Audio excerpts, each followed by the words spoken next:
এমন যদি হতে পারতো যে আপনি একটা বোমা ফেলছেন, তার 10 জন মরে গেছে, তারা আপনার 15 জনকে মারলো, 5 জন বেশি মারলো, কিন্তু ওদের 10 জন মরলো, এটা যদি করে দেখাতে পারতেন, তাহলে আমরা বুঝতাম যে হ্যাঁ কিছুটা করেছে। কিন্তু একটা ঢিল মারার কারণে যদি শত শত মানুষকে হত্যা করে দেওয়া হয়, তাহলে এটা মুসলিমদের কেমন খামখেয়ালি কাজ কারবার, এটা হচ্ছে আমার বুঝে আসে না। তো এই জন্য বললাম, এই জন্য ওই এক্সাম্পলটা আমি আপনাকে দিলাম, যেখানে রাসূলুল্লাহ সাল্লাল্লাহু আলাইহি ওয়াসাল্লামের উট এবং ইহুদির উট যখন প্রতিযোগিতায় নেমেছে, ইহুদির উট জিতে গেছে, রাসূল ইসলামের উট হেরে গেল, তখন সাহাবা একরামদের মন খারাপ হয়েছে এই জন্য যে রাসূলের উট হেরে গেল। কিন্তু রাসূল ইসলাম বিষয়টাকে এই সেন্সে দেখেননি। রাসূল ইসলাম বলছে এটা নবুয়তের বিষয় না, যে নবীর উট হওয়ার কারণে জিতে যাবে না। দুনিয়াবি ব্যাপারে জিতবে তারাই যাদের শক্তি বেশি, যাদের ক্ষমতা বেশি, যাদের টেকনোলজির জ্ঞান বেশি। ফাকাদ ক্বালা আল্লাহু তাবারাকা ওয়া তাআলা ফি কালামিহিল মাজিদ বা'দা আউযু বিল্লাহি মিনাশ শাইতানির রাজীম ওয়া মা খালাকতুল জিন্না ওয়াল ইনসা ইল্লা লিয়াবুদুন।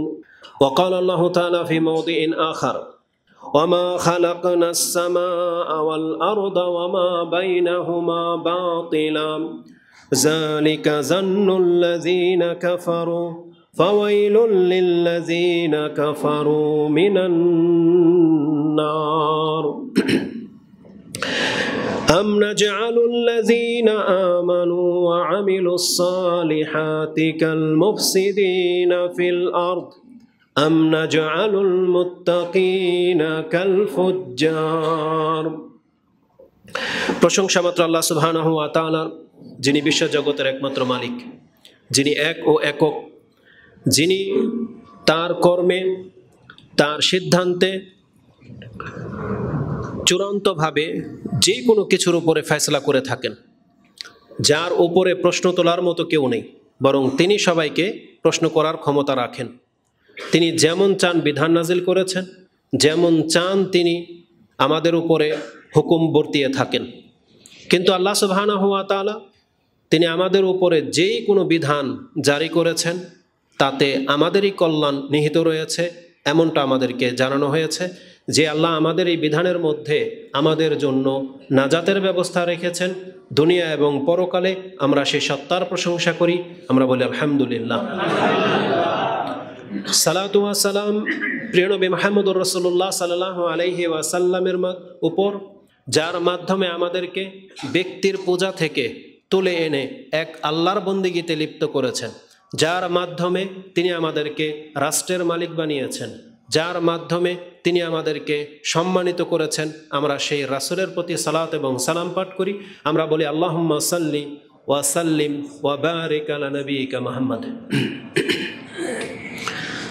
চলমান পরিস্থিতি, পৃথিবীর চারপাশে যা কিছু ঘটে যাচ্ছে, এই পরিস্থিতি যত বেশি খারাপ হবে, যত বেশি ভয়াবহ হবে, তখন আমাদের জন্য বক্তব্য দেয়া ততই বেশি কঠিন হয়ে যাচ্ছে।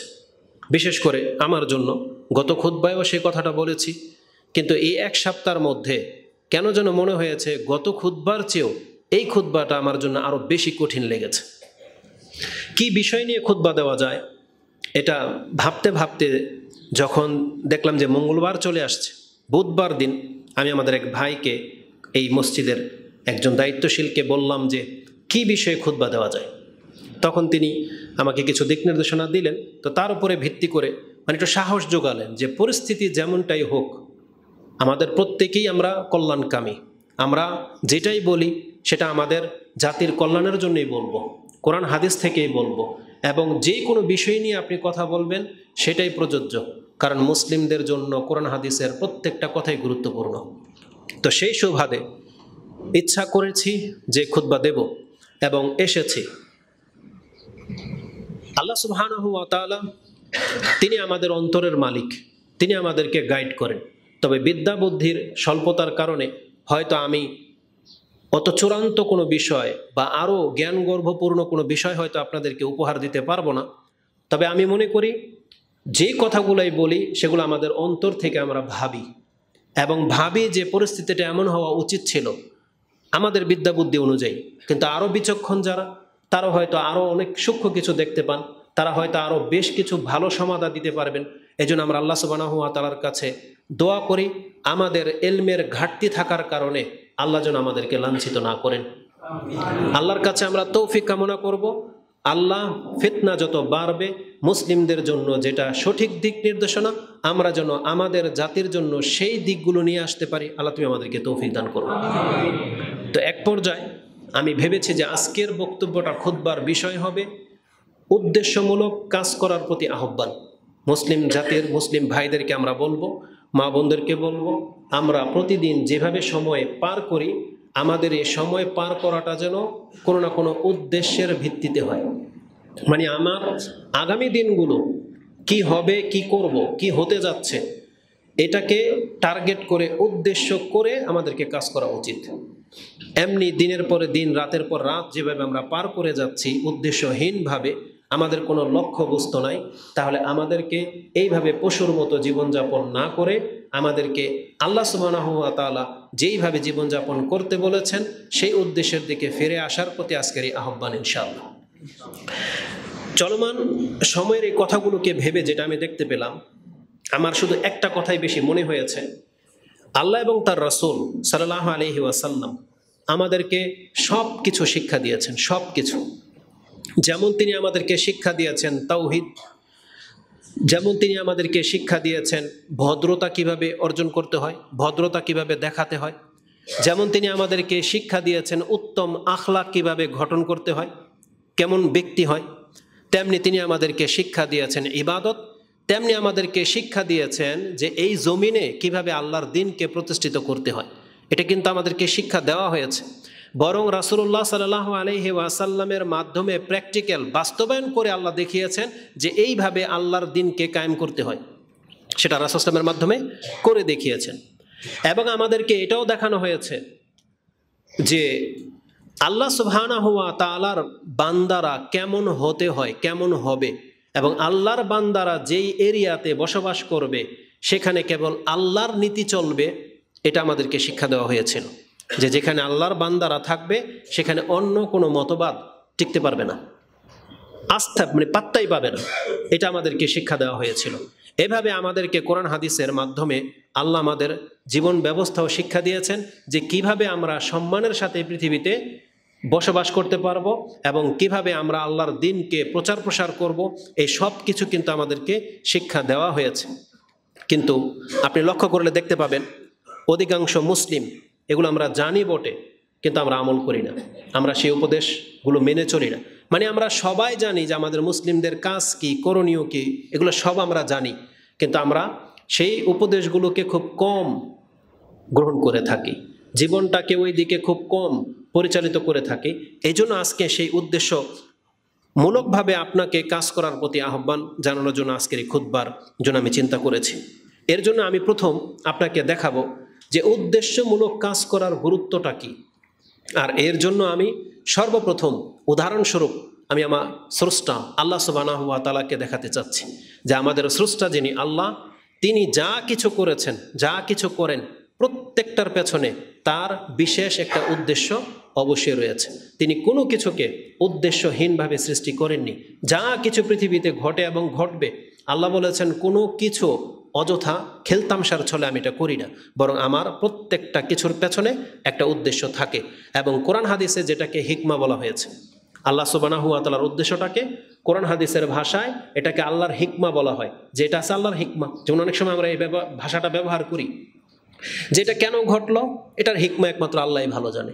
রাসূল এটা কেন করলো এটার হিকমা একমাত্র রাসূলুল্লাহ সাল্লাল্লাহু আলাইহি সাল্লাম ভালো জানতেন।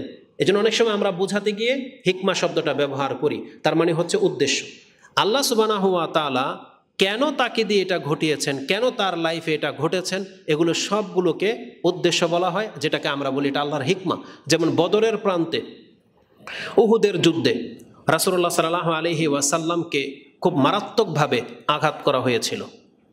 কেন আল্লাহ এটা হতে দিলেন?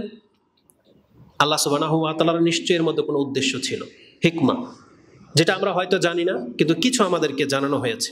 একটা উদ্দেশ্য তো আমরা স্পষ্ট, যে আমাদের ত্রুটির কারণে আমাদের নবী মার খেয়েছে সেই দিন। তার মানে অনুসারী যারা হবে, যদি নেতা মার খায় তাহলে বুঝতে হবে এখানে অনুসারীদের ত্রুটি ছিল, কারণ তাদেরকে যেইভাবে গাইড করতে বলা হয়েছিল, যেইভাবে তাদেরকে দিক নির্দেশনা দেওয়া হয়েছিল, সেই দিক নির্দেশনা যথাযথভাবে পালন না করার কারণে তখন রাসূলুল্লাহ সাল্লাল্লাহু আলাইহি সাল্লাম সেই আঘাতটা পেয়েছিলেন। কারণ রাসূলুল্লাহ সাল্লাল্লাহু আলাইহি ওয়াসাল্লাম ৭০ জন তীরন্দাজকে উহুদের প্রান্তরে দাঁড় করিয়ে দিয়েছিলেন এবং বলেছিলেন, যদি দেখো আমরা বিজয় লাভ করেছি, আমরা গনিমতের মাল নিচ্ছি, অথবা আমরা হেরে গেছি, কাফেররা আমাদেরকে নুচে খাচ্ছে, তোমরা কিন্তু এই উহুদ পাহাড় থেকে নামবে না, নির্দেশ দিয়েছিলেন। কিন্তু তারা একটা পর্যায়ে শয়তান তাদেরকে ধোঁকা দিয়ে দিয়েছে, তারা সেই কথাটার স্মরণ রাখতে পারেনি। তারা নেমে গিয়েছিলেন যখন দেখলো যে মুসলিমরা বিজয়ী হয়ে গেছে, উল্টা কাফেরদের পক্ষ থেকে আক্রমণ করা হয়েছে, উপরন্ত ৭০ জন মুসলিম শহীদ হয়ে গেলেন, সাহাবায়ে কেরাম এবং রাসূলুল্লাহ সাল্লাল্লাহু আলাইহি ওয়াসাল্লাম পর্যন্ত মুমূর্ষ অবস্থায় পৌঁছে গেছে। তো আল্লাহ সুবহানাহু ওয়া তাআলা চাইলে রাসূল সাল্লাল্লাহু আলাইহি ওয়াসাল্লামের গায়ে একটা টোকাও লাগতো না, কিন্তু আল্লাহ সুবহানাহু ওয়া তাআলা সেখানে তার নিয়মের খেলাফ করেননি। কারণ যুদ্ধ যখন শুরু হবে, যখন মারপিট শুরু হবে, শত্রুদের সাথে মোকাবেলা হবে, মুসলিম কাফেরে যখন দ্বন্দ্ব লাগবে, তখন আল্লাহ সুবহানাহু ওয়া তাআলা এটা বলে নাই যে কাফের কোনো মুসলিমকে ঘুষা দিতে পারবে না। নিয়ম হলো এখানে শক্তি, যার শক্তি বেশি সে জিতবে। আল্লাহ সুবহানাহু ওয়া তাআলা এটা নিয়মই নাই যে কোনো মুসলিম আর কাফের যদি কোনো খেলায় অংশ নেয় তার মানে মুসলিম হওয়ার কারণে জিতে যাবে, এটা আল্লাহ সুবহানাহু ওয়া তাআলার নীতির খেলাফ। আর এটার দিক নির্দেশনা কোরআন হাদিসে রয়েছে। রাসূলুল্লাহ সাল্লাল্লাহু আলাইহি সাল্লাম কোনো একদিন রাসূল সাল্লামের উট এক ইহুদির উটের সাথে হেরে যায়। সাহাবায়ে কেরামদের সেটা অনেক কষ্ট হয়েছিল, কিন্তু রাসূল সাল্লাম বললেন, আল্লাহ আমাকে হারিয়ে দিয়ে আমার মনের ভিতরে যাতে অহংকার না জন্মায় এটার ব্যবস্থা করে দিয়েছে। কারণ একজন ব্যক্তি যদি সবসময় জিততেই থাকে তখন এক পর্যায়ে তার মধ্যে অহংকার চলে আসতে পারে। এবং এখানে আরেকটা দিক নির্দেশনা হচ্ছে, উট যত বেশি ক্ষমতাওয়ালা সেটা যদি কাফেরের কাছে থাকে তাহলে কাফের উঠে জিতে যাবে, আর যদি মুসলিমের কাছে থাকে তাহলে মুসলিম জিতে যাবে। এখানে মুসলিম হওয়ার কারণে মুসলিমের উট জিতে যাবে এটা আল্লাহ বলে নাই। এই জন্য আল্লাহ বলেছেন তুমিও ঠিক ওই রকমের উট প্রস্তুত করো যেটা ওদের মোকাবেলায় হতে পারে। এমন হতে পারে না যে মুসলিমদের ট্যাং আর কাফেরদের ট্যাং, এই জন্য মুসলিমদের হওয়ার কারণে এটা ভালো গুলি ছড়বে আর কাফেরদের হওয়ার কারণে এটা ডিস্টার্ব দেবে, এমন হতে পারে না। আল্লাহ বলেছেন না, শক্তি অর্জন করলে তুমি মুসলিম হিসাবে তোমাকেও যথাযোগ্য শক্তি অর্জন করতে হবে। আজকে ফিলিস্তিনে যেটা দেখা যায়, আমি তো ছোট মানুষ, আসলে শেখদেরকে মাঝে মাঝে প্রশ্ন করি যে ইতিহাস নিয়ে আমি পড়িনি, কিন্তু আমার কাছে আজও পর্যন্ত এটা স্পষ্ট না যে একটা ট্যাংয়ের সামনে একটা ফিলিস্তিনি মুসলিম ইটা নিয়ে এরকম তাক লাগিয়ে আছে আর ওদিক থেকে ও মেশিন মানে তাক লাগিয়ে আছে, এটা কিসের সাথে কি? এটা মুসলিমদের শক্তি, এটাকে তাকওয়া বলে, এটাকে আল্লাহ ভীরু বলে, বা এটাকে মুসলিমের ক্ষমতা বলে? আল্লাহকে বলেছেন এই ক্ষেত্রে যে ট্যাঙ্কের সামনে একজন মুসলিম ইটা দিয়ে দাঁড়িয়ে গেলে জিতেই দেবো? আল্লাহ বলছে? বলেনি। কিন্তু আমার বুঝে আসে না কেন? কারণ বছরকে বছর এরকম যুদ্ধ চলতেছে। যখন আমরা জানবো যে আমাদের শত্রুপক্ষ সবসময় অস্ত্র নিয়ে আমাদেরকে আঘাত করে, আমরা যখন তাদেরকে পরাস্ত করতে চাইবো বা আমরা যখন প্রস্তুতি নিয়েছি, তখন আমরা ইটা নিয়ে প্রস্তুতি নেব? আমাদেরকে তার সমান সমান অস্ত্র না হলে আমাদেরকে তো আল্লাহ সুবহানাহু ওয়া তাআলা নিষেধ করেছেন। রাসূল সাল্লাল্লাহু আলাইহি ওয়াসাল্লাম বলেছেন তোমরা শক্তিশালী না হলে তোমরা মাঠে নামবে না। ইটা দিয়ে ঢিলাঢিলি করে কোনোদিন যুদ্ধে জিতা যায় না। বরং রাসূলুল্লাহ সাল্লাল্লাহু আলাইহি ওয়াসাল্লাম বলেছে এটা নীতির খেলাফ। কারণ এতে তার কোনো ক্ষতি হবে না, হয়তো এটা চোখ নষ্ট হবে অথবা মাথা ফাটবে, কিন্তু তুমি পরাজিত করতে পারবে না। কি লাভ হলো যদি আপনি একটা ঢিল ছোড়েন, উপরন্ত আপনাকে যদি একটা বোমা মারা হয়, তাহলে আপনার এই ঢিল তার কাফের কি ক্ষতি করবে? এমন যদি হতে পারতো যে আপনি একটা বোমা ফেলছেন, তার 10 জন মরে গেছে, তার আপনার 15 জনকে মারলো, 5 জন বেশি মারলো, কিন্তু ওদের 10 জন মরলো, এটা যদি করে দেখাতে পারতেন তাহলে আমরা বুঝতাম যে হ্যাঁ কিছুটা করেছে।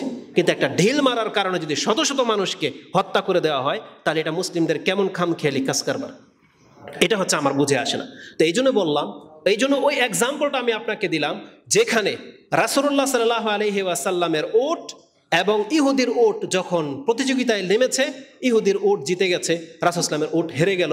তখন সাহাবায়ে কেরামদের মন খারাপ হয়েছে এই জন্য যে রাসূলের উট হেরে গেল, কিন্তু রাসূল ইসলাম বিষয়টাকে এই সেন্সে দেখেননি। রাসূল ইসলাম বলছে এটা নবুয়তের বিষয় না যে নবীর উট হওয়ার কারণে জিতে যাবে না। দুনিয়াবি ব্যাপারে জিতবে তারাই যাদের শক্তি বেশি, যাদের ক্ষমতা বেশি, যাদের টেকনোলজির জ্ঞান বেশি। বিষয়টা হলো ধরেন রাষ্ট্র কায়েম, ধরেন বাংলার জমিনে রাষ্ট্র কায়েমের ব্যাপার যেটা আসবে বা যেই কোনো একটা রাষ্ট্র কায়েমের ব্যাপার আসবে, আপনি ভাববেন না যে আমি মুসলিম হিসাবে ইলেকশনে দাঁড়িয়েছি সেজন্য আমাকে জিততেই হবে। আল্লাহ বলছে এটা নীতির খেলাফ। কারণ এখানে ভোটাভুটির যখন ব্যাপার আসবে তখন তোমার সমর্থনের উপরে আসবে জয়। কারণ পৃথিবীতে আজও পর্যন্ত রাসূল ইসলামের যুগ থেকে বরং আরও আগে থেকে যে দেখে নেন, আজ পর্যন্ত পৃথিবীর ইতিহাস এটা সাক্ষী, মানুষ কোনোদিন ভালো মানুষকে ভোট দেয় না, মানুষ কোনোদিন ভালো মানুষকে সাপোর্ট করে না। কারণ সব যুগেই খারাপের পাল্লা ভারী ছিল, ভালোদের সংখ্যা কম ছিল। এই জন্য আপনি ভাববেন না যে দাঁড়িয়েওয়ালা একজন লোক আপনি ইলেকশন করবেন আর জিতে যাবেন, এটা কিয়ামত পর্যন্ত হবে না, কিয়ামত পর্যন্ত হবে না। কারণ সবসময় খারাপের সংখ্যা বেশি, সবসময়। তো খারাপকেই ভোট দেবে, আপনাকে দেবে না। এই জন্য এইটা ইসলাম কায়েম হওয়ার কোনো থিওরি না, এটা বাতিল থিওরি। এই জন্য আহলে সুন্নাহ ওয়াল জামাত বা কোরআন হাদিসের সালাফগণ এই থিওরিকে অ্যাকসেপ্টই করেননি, যে এটা কোনো থিওরিই না, এইভাবে কোনোদিন রাষ্ট্র কায়েম হয় না। তো আমাদেরকে শক্তি অর্জন করতে বলা হয়েছিল। তো আল্লাহ সুবহানাহু ওয়া তাআলা তিনি যা কিছু করেছেন উদ্দেশ্যমূলক করেছেন। আমি কয়েকটা এক্সাম্পল আমি আপনাকে দিই। কোরআনে আল্লাহ সুবহানাহু ওয়া তাআলা, এটা যে আমার দিক নির্দেশনা, এটা যে আল্লাহ নিজে আমাদেরকে জানিয়েছেন। যেমন আল্লাহ সুবহানাহু ওয়া তাআলা একটা আয়াতে বলতেছেন, আফাহাসিবতুম আন্নামা খালাকনাকুম আবাসা ওয়া আন্নাকুম ইলাইনা লা তুরজাউন।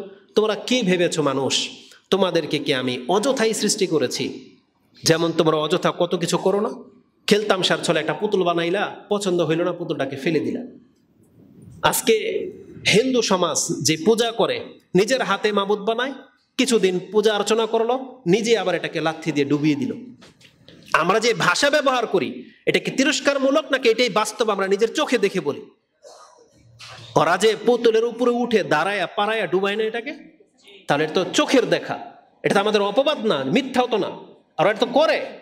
তো কথা হচ্ছে যে এরকম খেলতামশার জন্য কিন্তু আল্লাহ সুবহানাহু ওয়া তাআলা আমাদেরকে বানায় নাই।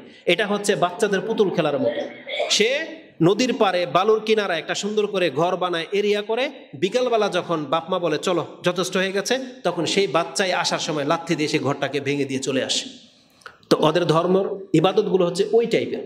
কিন্তু আল্লাহ সুবহানাহু ওয়া তাআলা বলেছেন, আমি কোনো কিছুকে এইভাবে সৃষ্টি করিনি। আল্লাহ আফাহাসিবতুম আন্নামা খালাকনাকুম আবাসা, আমি তোমাদেরকে কি খড়কুটার মতো সৃষ্টি করেছি অযথাই? ওয়া আন্নাকুম ইলাইনা লা তুরজাউন, তোমাদেরকে কি আমার কাছে ফিরে আসতে হবে না? এই আয়াতটা আপনি পেয়ে যাবেন সূরা মুমিনুন 23 নম্বর সূরার 115 নম্বর আয়াতে, মানে একেবারে শেষের দিকে রয়েছে। কোরআনে আল্লাহ সুবহানাহু ওয়া তাআলা আরেকটি আয়াতে সূরা কিয়ামার মধ্যে 75 নম্বর সূরা 36 নম্বর আয়াতে পেয়ে যাবেন। তাতে আল্লাহ সুবহানাহু ওয়া তাআলা বলেছেন, আয়াহসাবুল ইনসানু আইয়ুতরাকা সুদা, মানুষ কি ভেবেছে আমি কি তাকে ওই খড়কুটা যেভাবে ফেলে দেয় এভাবে ফেলে দেব? তার মানে এখানে দুইটা শব্দ। প্রথমে বলা হয়েছে মানুষকে আমি অযথা কোনো তুচ্ছ তাচ্ছিল্য বস্তু হিসেবে সৃষ্টি করিনি, আর এ আয়াতে বলেছে মানুষ এটাও যেন না ভাবে যে একটা সময় যেভাবে সে খড়কুটাকে ফেলে দেয় বাহিরে, ওটা ঘরে উঠায় না, মানুষ যেন এটা না ভাবে যে আমিও তাকে এইভাবে ফেলে দিব কোনোদিন, বরং না, আল্লাহ সুবহানাহু ওয়া তাআলা তার পরের অংশে আমাদেরকে জানিয়ে দিয়েছেন যে আমাদেরকে সৃষ্টি করার উদ্দেশ্য কি, এই পৃথিবীর পরে কি হবে। আল্লাহ বলেছেন, ওয়া আন্নাকুম ইলাইনা লা তুরজাউন, তুমি কি ভেবে নিয়েছো তোমাকে কি আর আমার কাছে ফিরিয়ে আনা হবে না? তার মানে ফিরিয়ে নেওয়া হবে। তার মানে এখানেই আমাদেরকে জানিয়ে দেওয়া হয়েছে তোমাকে পৃথিবীতে বিচরণ করার যে সময় দেওয়া হয়েছে, এটার মধ্যে সবচেয়ে বড় একটা উদ্দেশ্য রয়েছে যে তোমাকে এই সময়ের জন্য জবাবদিহিতা করা হবে। এজন্য তোমাকে আবার আমার কাছে ফিরে আনা হবে যে তুমি এই সময়ের মধ্যে কি করেছো, তোমার কি দায়িত্ব পালন করেছো, এটা তোমাকে জবাব দিতে হবে। তা আল্লাহ সুবহানাহু ওয়া তাআলা আমাদেরকে জানিয়ে দিয়েছেন তিনি আমাদেরকে অযথা সৃষ্টি করেননি, বরং আল্লাহ সুবহানাহু ওয়া তাআলা পুরো পৃথিবীর সৃষ্টি সম্পর্কে বলতেছেন, ওয়ামা খালাকনাস সামাআ ওয়াল আরদা ওয়ামা বাইনাহুমা বাতিলা। আল্লাহ বলেছেন আকাশ এবং জমিন এবং এর মাঝে যা কিছু আপনি দেখতে পান, কোনো একটা কিছু আল্লাহ বাতিল মানে তুচ্ছ বা মানে যেটা কাজে লাগে না এমন করে সৃষ্টি করেননি। আমরা অনেক সময় দেখতে পাই কিছু কিছু, ধরেন এটা 2-1 দিনের ঘটনা, তো বাসায় আমি কিছু গাছ লাগিয়েছিলাম, সামনে একটু জায়গা খালি আছে, পরিষ্কার করে গাছ লাগিয়েছি, গাছের চারা বা বিচি যেগুলো আমাদের উপকারে আসে। দেখা যায় আগাছা মানে দুলিশাত করে পরিষ্কার করে ওই গাছের বিচি লাগিয়েছি, পানি দিলাম, সার দিলাম, কিন্তু তারপরও গজায় না। কিন্তু যেগুলো আগাছা দুব্বা ঘাস এগুলো তুলেও কুলাতে পারতেছি না, শেষ হচ্ছে না, হয়ে যায়, ফেলে দিবেন, পানি লাগে না, কিছু লাগে না, হয়ে যাচ্ছে। আপনার আমার কাছে এই যে ঘাস, এটা একটা অযথা তুচ্ছ জিনিস, কিন্তু বিরক্তির একটা কারণ, আপনার ফসল নষ্ট করে দেয় আগাছা। তাহলে আল্লাহ কেন সৃষ্টি করলেন? তাহলে বোঝা যাচ্ছে যে এই আগাছাটা আজকে আমার জন্য অপ্রয়োজনীয়, তুচ্ছ, এই জন্য আমি আল্লাহর হিকমা বুঝি না। কিন্তু আপনি বুঝবেন যেদিন আপনার প্রয়োজন পড়বে। সেই আমি একদিন কোনো এক সময় আরো 4 বছর আগে একটা পুকুর খনন করেছিলাম, তো পুকুরের সেই পারকে বৃষ্টির পানিতে ভেঙে যেন না যায়, সেই জন্য এই ঘাসই আমাকে অন্য জমিন থেকে খুঁজে এনে লাগাতে হয়েছিল, যেন এই মানে পার ভেঙে না পড়ে যায়। পার্থক্যটা কি? তাহলে এই পুকুরের পারকে টিকাতে গিয়ে আমি যে আগাছাগুলো লাগিয়েছি, এখন আগাছাও যদি আমাদের ফসলের মতো পানি দিয়ে মানে তাজা করতে হতো, তাহলে আমাকে 1 একর জায়গার মধ্যে এই ঘাসের মধ্যে কত টাকার পানি লাগতো, কি মনে করেন? তার মানে খাজনার চেয়ে বাজনা বেশি হয়ে যায় না? তার মানে আল্লাহ সুবহানাহু ওয়া তাআলা যেই ঘাস ফেলে দিলে হয়ে যায়, এটা মূলত আপনার বাড়ির জন্য সৃষ্টি করে নাই, এটা আপনার জমির জন্য সৃষ্টি করেছিলেন, যেখানে আপনাকে পানি দেওয়া লাগবে না বান্দা, তুমি রেখে দাও, তোমার পার হেফাজত হয়ে যাবে দুব্বা দিয়ে। তাহলে আল্লাহ সুবহানাহু ওয়া তাআলা কোনো কিছু তার উদ্দেশ্যহীন সৃষ্টি করেন নাই, যেটা আপনার জন্য হয়তো কোনো কাজে লাগে না, কিন্তু সেটা কারো না কারোর জন্য আল্লাহ অবশ্যই সৃষ্টি করেছেন এবং এটা ব্যাপক পরিহারে কাজে লাগবে। আরবিতে একটা প্রবাদ বাক্য আছে, যদি আমি অতটা বুঝি না, তবে এরকম, কুল্লু সাকিতাতিন লাকিতা। আরব দেশের একটা প্রবাদ বাক্য এরকম, প্রত্যেক পরিত্যক্ত বস্তুকেও উঠানোর মতো কেউ না কেউ আছে। মানে কোনো কিছু দুনিয়াতে পরিত্যক্ত না, এটা আপনি ফেলে দিয়েছেন, আপনার প্রয়োজন নাই, কিন্তু এটা যে এখানে পড়ে থাকবে তা কিন্তু না, যার প্রয়োজন সেটাকে উঠিয়ে নেবে। তার মানে কথাটা এত চমৎকার, পৃথিবীতে এমন কিছুই নাই যেটা পরিত্যক্ত। তার দৃষ্টিভঙ্গি এরকম, সেটাকে তুলে নেওয়ার মতন কেউ না কেউ আছে। যদি বিয়ে শাদীর ক্ষেত্রে ধরেন, যোগ্য অযোগ্য ধরেন, হয় সেটা আমার জন্য যোগ্য না, কিন্তু কারো না কারো যোগ্য, এইভাবে আপনি ভাবতে হবে। মানে কেউ তুচ্ছ না, এটা কারো না কারো প্রয়োজন, কারো না কারো। যেমন কিছু একটা সেট, মোবাইল সেট, যাদের দামি সেট পেয়ে যান পুরানটাকে ফেলে দেন, প্রয়োজন হয় না, বা বাজারে বিক্রি করে দেন। কিন্তু আমার মতো কেউ না কেউ আছে যে এটাই ওর কাছে অনেক দামি, তাই না? আমার কাছে 5,000 টাকা আছে, আপনার কাছে এখন 1 লাখ টাকা দামের সেট আপনি কিনেছেন, তো এটা পছন্দ হয় না, 5,000 টাকা বিক্রি করে দিলেন। আর আমার কাছে ওইটাই সর্বোচ্চ টাকা, তখন আমার কাছে কি হবে? একটা অ্যান্ড্রয়েড সেট হতে হলে ওই 5,000 টাকা দিয়ে আমি এটা কিনে নিলাম। আপনার কাছে সেটা পরিত্যক্ত, কিন্তু আমার কাছে এটাকে পরিষ্কার করে রাখার মতো বস্তু হয়ে গেছে। এই জন্য আল্লাহ সুবহানাহু ওয়া তাআলা পৃথিবীতে কোনো কিছুকে মানে অযথা সৃষ্টি করেননি। তা আল্লাহ বলেছেন, ওয়ামা খালাকনাস সামাআ ওয়াল আরদা ওয়ামা বাইনাহুমা বাতিলা যালিকা যান্নুল লাযিনা কাফারু ফাওয়াইলুল লিল্লাযিনা কাফারু মিনান নার। আল্লাহ বলেছেন, যদি কেউ এটা ধারণা করে যে আল্লাহ হয়তো এটা অযথাই কেন সৃষ্টি করলেন, আল্লাহ বলতেছে এটা মুসলিমদের আকীদা না, বরং এটা কাফেরদের আকীদা। কাফের এটা ভাবতে পারে যে আল্লাহ অযথাই কোনো কিছু সৃষ্টি করেছেন, এটা কোনো মুসলিম ভাবতে পারে না। আল্লাহ বলেছেন, কাফেরদের জন্য আমি জাহান্নামের আগুন প্রস্তুত করে রেখেছি। এটা আল্লাহ সুবহানাহু ওয়া তাআলা পেয়ে যাবেন আপনি সূরা সাদ 38 নম্বর সূরার 27 নম্বর আয়াতে। তার মানে আল্লাহ সুবহানাহু ওয়া তাআলা বোঝাতে চাচ্ছেন যে আল্লাহ সব কিছু উদ্দেশ্য নিয়ে সৃষ্টি করেছেন। তারপর আল্লাহ সুবহানাহু ওয়া তাআলা কোরআনের আরেকটা আয়াতে মুমিনদের সম্পর্কে বলতেছেন, আল্লাহ যে কোনো কিছুকে অযথা সৃষ্টি করেনি, এর পেছনে যে কোনো না কোনো উদ্দেশ্য আছে। তার মানে এই পৃথিবীতে যা কিছু ঘটে এর পেছনে আল্লাহ সুবহানাহু ওয়া তাআলার উদ্দেশ্য রয়েছে। এমন হয় না কোনো কিছুর ক্ষেত্রে যে আল্লাহ সুবহানাহু ওয়া তাআলা চোখ বন্ধ করে আছেন, নিদ্রায় আছেন বা বেখেয়ালিতে আছেন, আর যার ফলে মুসলিমরা মার খেয়ে গেল, এটা নয়। বরং যা কিছু হচ্ছে আল্লাহর চোখের সামনে ঘটতেছে, আল্লাহর উপস্থিতিতে ঘটতেছে। আল্লাহ সব কিছুকে দেখতেছেন, সব কিছু শুনতেছেন। তারপরে আমাদের রব হওয়ার সত্ত্বেও আমরা মার খাচ্ছি। তার মানে আমাদেরকে বুঝতে হবে তাহলে এর মধ্যে কারণ অবশ্যই কিছু একটা আছে। আমরা যদি ইবাদত করে থাকি, তারপরও যদি আল্লাহ আমাদেরকে শাস্তি দেয়, বুঝতে হবে যে আমাদের মধ্যে কোনো না কোনো একটা অপরাধ অবশ্যই আছে, যেই অপরাধের কারণে আমাদেরকে এখন শাস্তি পেতে হচ্ছে। আমাদেরকে সেই অপরাধটাকে খুঁজে বের করতে হবে এবং তা থেকে তওবা করে ফিরে আসতে হবে। আমাদের কোনো না কোনো একটা ঘাটতি অবশ্যই আছে। আপনার নৌকায় পানি উঠতেছে, তার মানে ছিদ্র একটা অবশ্যই আছে, আপনাকে খুঁজতে হবে এবং সেটা বন্ধ করতে হবে যাতে করে আর পানি ঢুকতে না পারে। কিন্তু আমরা জেনে শুনে জানতেছি যেটা ছিদ্র হয়ে গেছে, এটা তো বন্ধ করিই না, বরং আরেক জায়গায় ছিদ্র হয়ে যাবে ওটাকে পর্যন্ত আমরা ওইভাবে রেখে দিয়েছি, মেরামত করতেছি না। কালকে এটাও যখন ছিদ্র হয়ে যাবে তখন আমরা হয়তো, যখন নৌকা ডুবে যায় তখন ডাকে না, পাপিও তখন ডাকে লা ইলাহা ইল্লাল্লাহ ডাকতে থাকে, যখন জ্বর তখন শুরু হয়ে যায়, তখন কি হবে কাজ? আমি তখন দেখেছি কোনো নৌকার মধ্যে এরকম বিমান ব্লাস্ট হয়ে যাবে বা নৌকা ডুবে যাচ্ছে, হিন্দুও তখন লা ইলাহা ইল্লাল্লাহ বলতেছে মুসলমানদের সাথে। ইন্দোনেশিয়া তো ঘটলো এরকম, কোন একটা বিমানের মধ্যে লা ইলাহা ইল্লাল্লাহ তখন শোনা গেল, তো হিন্দু তখন লা ইলাহা ইল্লাল্লাহ বলবে, কিন্তু কি কাজে আসবে তখন? কোনো কাজে আসবে না। তো আল্লাহ সুবহানাহু ওয়া তাআলা বলতেছেন, মুমিনদের আকীদা হলো, মুমিনরা ভালো করেই জানে যে এগুলো সব আল্লাহর ইচ্ছা বা আল্লাহর একটা উদ্দেশ্য আছে। কিন্তু কোন মুমিন? সব মুমিন সেটাকে এখন ফিল করে না, অনুভব করে না। আল্লাহ বলেছেন এটা কেবল ওই মুমিন বিশ্বাস করে, ওই মুমিন এটা স্মরণ রাখে যারা প্রতিনিয়ত আল্লাহকে স্মরণ রাখে। সূরা আলী ইমরান 3 নম্বর সূরার 191 নম্বর আয়াতে আল্লাহ সুবহানাহু ওয়া তাআলা বলেছেন, কোন সেই মুমিন? আল্লাযিনা, যারা ইয়াযকুরুনাল্লাহা কিয়ামান ওয়া কুউদান ওয়া আলা জুনুবিহিম ওয়া ইয়াতাফাক্কারুনা ফি খালকিস সামাওয়াতি ওয়াল আরদ রাব্বানা মা খালাকতা হাযা বাতিলান সুবহানাকা ফাকিনা আযাবান নার। যে মুমিনরা উঠতে বসতে শুইলেও আল্লাহ সুবহানাহু ওয়া তাআলার ভয় পায়, আল্লাহকে নিয়ে চিন্তা করে, এই মুমিনরা আকাশ জমিন দিকে তাকালে বুঝতে পারে যে আল্লাহ কোনো কিছুকে অযথা সৃষ্টি করেননি, এর পেছনে কোনো কোনো অবশ্যই উদ্দেশ্য আছে। সুবহানাকা, আর আল্লাহ তুমি পবিত্র, তুমি ত্রুটি মুক্ত। কারণ আমরা যেগুলো সৃষ্টি করি এগুলোর মধ্যে ত্রুটি থাকে, কিন্তু আল্লাহ সুবহানাহু ওয়া তাআলা বলেছেন আল্লাহর কাজে কর্মে, আল্লাহর কোনো সিদ্ধান্তে, আল্লাহর কোনো নিয়মে কোনো ত্রুটি নাই। এটা হচ্ছে মুমিনদের গুণ। তো আমি এই আয়াতগুলো থেকে যেটা দেখাতে চাচ্ছি যে আল্লাহ সুবহানাহু ওয়া তাআলা তিনি কোনো কিছুকে বাতিলভাবে সৃষ্টি করেন নাই, আর কোনো কিছুকে ইগনোর করার জন্য সৃষ্টি করে নাই। কোনো মুসলিমের সাথে যা ঘটবে, আপনি মানুষ রূপে জন্ম গ্রহণ করেছেন, জেনে নেন আপনার হিসাব নিকাশ শুরু হয়ে গেছে। প্রত্যেকটা মানুষ আপনার হিসাব নিকাশ শুরু হয়ে গেছে। আপনি মুসলিম হন, কাফের হন, কোন ধর্মের কোন মতবাদের অনুসারী এটা আপনি জানেন, কিন্তু আপনার হিসাব নিকাশ শুরু হয়ে গেছে। সেটা থেমে যাবে যেদিন আপনার প্রাণ বেরিয়ে যাবে। তারপর আল্লাহ সুবহানাহু ওয়া তাআলার সামনে উঠানো হবে। তারপরে আল্লাহ আমাদের নিয়ম অনুযায়ী ধরবেন কে কি করেছে, কার কি দায়িত্ব ছিল, সেটা পুরা করেছিল কিনা, এটা ধরবে। তো এই আয়াতগুলো থেকে আমি আপনাকে যেটা দেখাতে চাচ্ছি যে আল্লাহ যা করেন, যা কিছু সৃষ্টি করেছেন, এটার পেছনে একটা উদ্দেশ্য ছিল। আল্লাহ সুবহানাহু ওয়া তাআলার উদ্দেশ্য নিয়ে, কি উদ্দেশ্য নিয়ে আমাদেরকে সৃষ্টি করেছেন, এটা হচ্ছে আজকের বক্তব্যের মূল বলেছি।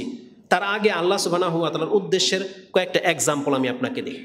আল্লাহ সুবহানাহু ওয়া তাআলা তার যা কিছু করে সৃষ্টি করেছেন এবং আমাদের এই সৃষ্টির পেছনে, ইবাদতের পেছনে, নিয়ম নীতির পেছনে যে উদ্দেশ্য আছে, এই সম্পর্কে আপনি দেখেন আল্লাহ প্রত্যেকটা কাজ উদ্দেশ্যমূলকভাবে করেন।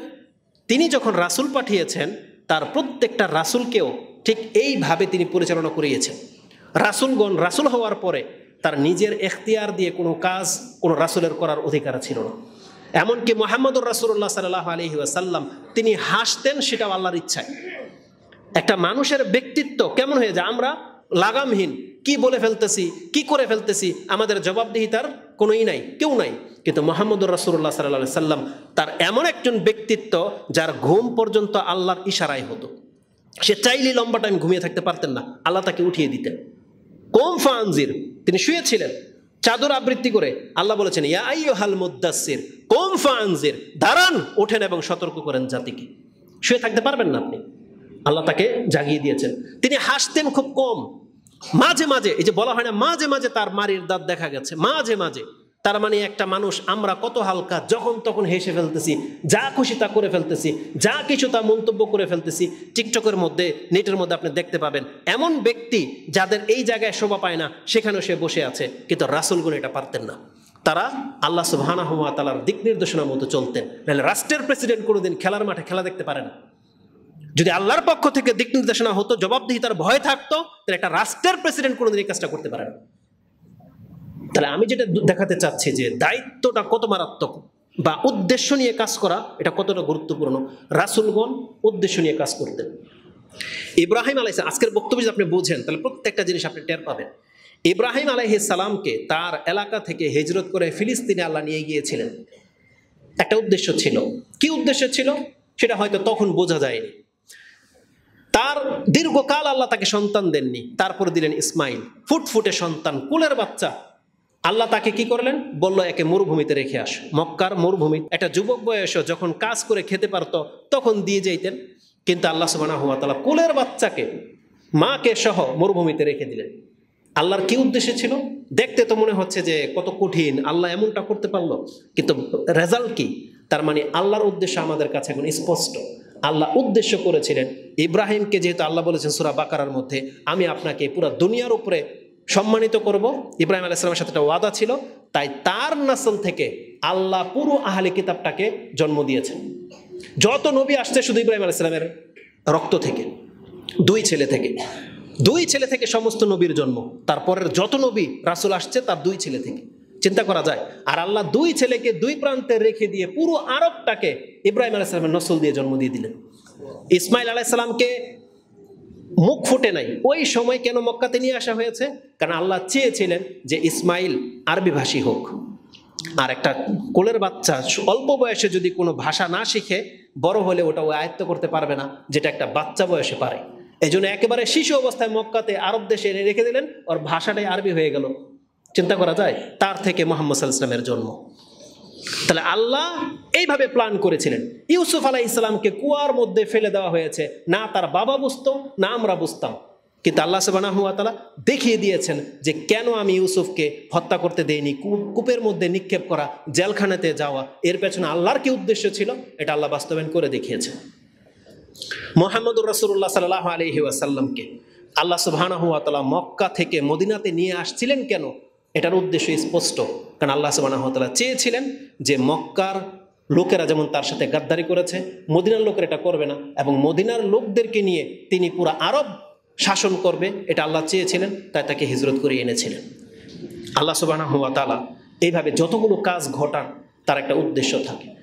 ইবাদতের দিকে আসেন, আপনি কি মনে করেন এই যে আমাদের নামাজ, ওযু, এগুলোকে শুধু নিছক ইবাদত?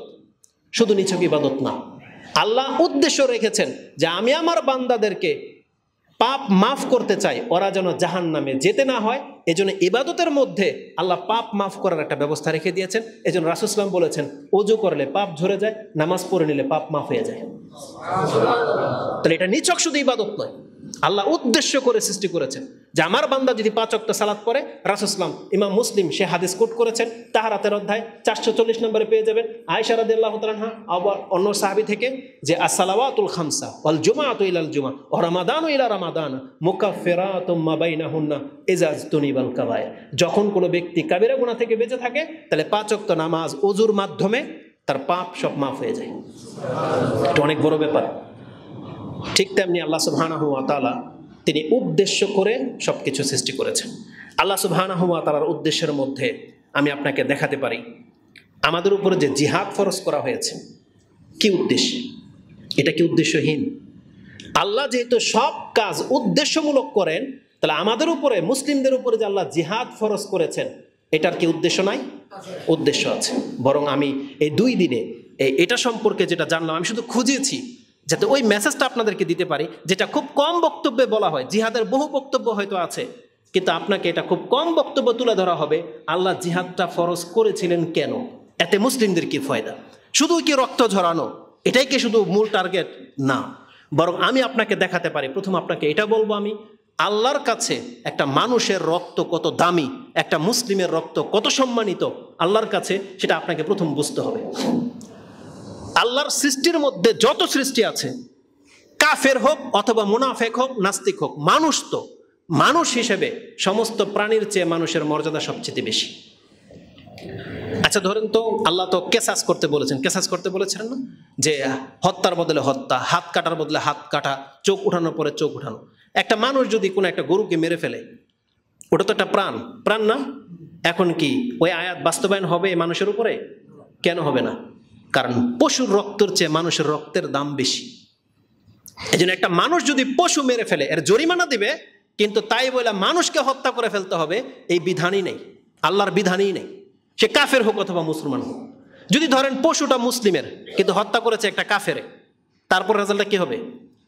একই হুকুম। কারণ পশুর এগেইনস্টে কোনো মানুষের রক্ত ঝরানো যায় না। কিন্তু দুর্ভাগ্যবশত আমি আপনাকে এই কথাটা এই জন্য বলতেছি, হিন্দু ইহুদিরা এত নিকৃষ্ট জাতি যারা গরুর কারণে মুসলিমদেরকে হত্যা করেছে। ইন্ডিয়াতে কুরবানিকে কেন্দ্র করে গরুকে হত্যা করা, তারা এটাকে বলছে গরুকে হত্যা করে মুসলিমরা, অথচ এটা আমাদের ইবাদত। গরুকে কুরবানি করার কারণে যদি এদের মানুষত্ব বোধ থাকতো, মনুষ্যত্ব বোধ, যারা বলে ওই যে আমরা মানব কি বলে, মানুষের অধিকার নিয়ে কথা বলি, তাহলে মানুষের অধিকার বেশি এই নির্বুধরা যদি বুঝতো, এই কাফের জাতি, এই হিন্দু জাতি যদি বুঝতো, গরুর পূজারীরা, যে মানুষের রক্ত একটা পশুর চাইতে অনেক বেশি দামি, তাহলে কোনোদিন সে মুসলিম হোক কাফের হোক কোনোদিন কোনো মানুষকে হত্যা করতে পারতো না একটা গরুর কারণে। কিন্তু তারা এটা পর্যন্ত করে, কারণ তাদের তো বিদ্যা বুদ্ধি নেই। আল্লাহ এদেরকে বেআক্কেল বলেছেন, বেআক্কেল মানে আকলই নেই, নির্বোধ। আল্লাহ বলেছেন ওহুম লা ইয়াকিলুন ওহুম লা ইয়ালামুন। আল্লাহ কত ভাষায় বলেছেন যে একটা মানুষকে পর্যন্ত মেরে দেয় ধর্মীয় কারণে, যে ওরা গরু কুরবানি করে আমাদের মা, এজন্য ওদেরকে আমরা মেরে দেব। কিন্তু আল্লাহ সুবহানাহু ওয়া তাআলার নীতিটা নাই। ইহুদি নাসারারা আজকে যারা খ্রিস্টান এবং ইহুদি হয়ে গেছে, তাদের কিতাবে আল্লাহ সুবহানাহু ওয়া তাআলা এই কথা জানিয়ে দিয়েছিলেন, মিন আজলি যালিকা, আল্লাহ বলেছেন মিন আজলি যালিকা কাতাবনা আলা বনি ইসরাইল, আমি বনি ইসরাইলদের উপর এটা লিপিবদ্ধ করে দিয়েছিলাম, আন্নাহু মান কাতালা নাফসা, আন্নাহু মান কাতালা নাফসান বিগাইরি নাফসিন আও ফাসাদিন ফিল আরদ কাআন্নামা কাতালান নাসা জামিয়া, যেই ব্যক্তি বিনা কোনো কারণে যদি একটা মানুষকে হত্যা করে অথবা ফাসাদ সৃষ্টি করার জন্য, ত্রাস সৃষ্টি করার জন্য যদি কোনো মানুষকে হত্যা করে, একজন মানুষকে, তাহলে সে যেন সমস্ত মানুষকে হত্যা করলো। সমস্ত মানুষকে হত্যা করলে যেই পাপ, একজন মানুষকে হত্যা করলে সেই পাপ তার আমলনামায় লেখা হবে। এটা আল্লাহ ইহুদি নাসারাদেরকে জানিয়ে দিয়েছিলেন, এটা ওরাও জানে। কিন্তু আল্লাহর বিধানের যে ইহুদি নাসারা, এই ইহুদি নাসারারা আল্লাহর বিধান থেকে মুখ ফিরিয়ে নিয়েছে। এখন যেটা করতেছে এটা স্বেচ্ছাচারিতা, এটা ওদের ধর্মে নাই যে কোনো একটা অপরাধের কারণে নির্বিচারে মানুষকে মেরে ফেলা হবে। এটা ইহুদি নাসারাদের ধর্মের মধ্যে আল্লাহ দেয়নি। তারাও একসময় আহলে কিতাব ছিল, আল্লাহর পক্ষ থেকে কিতাব প্রাপ্ত হয়েছিল, আর তাদের কিতাবে এটা স্পষ্ট লেখা আছে, যেটা আল্লাহ আমাদেরকে কোরআনের আয়াত দিয়ে জানিয়েছেন। ওদের কিতাব খুলে আমাদেরকে দেখাতে হবে না, কারণ আমাদের কোরআন যথেষ্ট। যেটা আল্লাহ বলেছেন যে আমি ওদের উপর এটা লিখিত লিপিবদ্ধ করে দিয়েছিলাম যে কোনো মানুষকে অন্যায়ভাবে হত্যা করা যাবে না। ওয়ামান আহইয়াহা ফাকান্নামা আহইয়ান নাসা জামিয়া, আর যদি কোনো ব্যক্তি কোনো মানুষকে বাঁচিয়ে দিতে পারলো, তাহলে সমস্ত মানুষকে বাঁচালে যে নেকি হয়, আল্লাহ বলছেন আমি তাকে সেই মর্যাদা দিয়ে দিব। এটা আল্লাহ সুবহানাহু ওয়া তাআলা সূরা মাইদার 32 নম্বর আয়াতে উল্লেখ করেছেন। তারপর আমি আপনাকে দেখাতে চাই এটা হচ্ছে মানুষের রক্ত কত দামি, আর মুসলিমের রক্ত, আল্লাহ এবং তার রাসূল মুসলিমের রক্তের হেফাজতের ক্ষেত্রে ইসলামে এমন বিধান জারি করেছে। আমি আপনাকে কি বললাম একটু আগে, একটা মুসলিমের রক্তকে হেফাজত করার জন্য আল্লাহ পশু সৃষ্টি করেছেন, যাতে করে মানুষের রক্তে ঝরাতে না হয়। ইব্রাহিম আলাইহিস সালামের ঘটনা থেকে আপনি কি শিখলেন? ইসমাইল আলাইহিস সালাম মানে নিজের সন্তানকে আল্লাহর জন্য কুরবানি করে দিতে হবে, এটি আল্লাহর বিধান। কিন্তু আল্লাহ আমাদের সন্তানগুলোকে বাঁচানোর জন্য তিনি পশু সৃষ্টি করেছেন, এবং আল্লাহ বলেছেন এর বিকল্প স্বরূপ এই পশু, তোমরা পশু কুরবানি করে দাও, তাতে তোমার সন্তানের কুরবানি করার নেকি তুমি পেয়ে যাবে।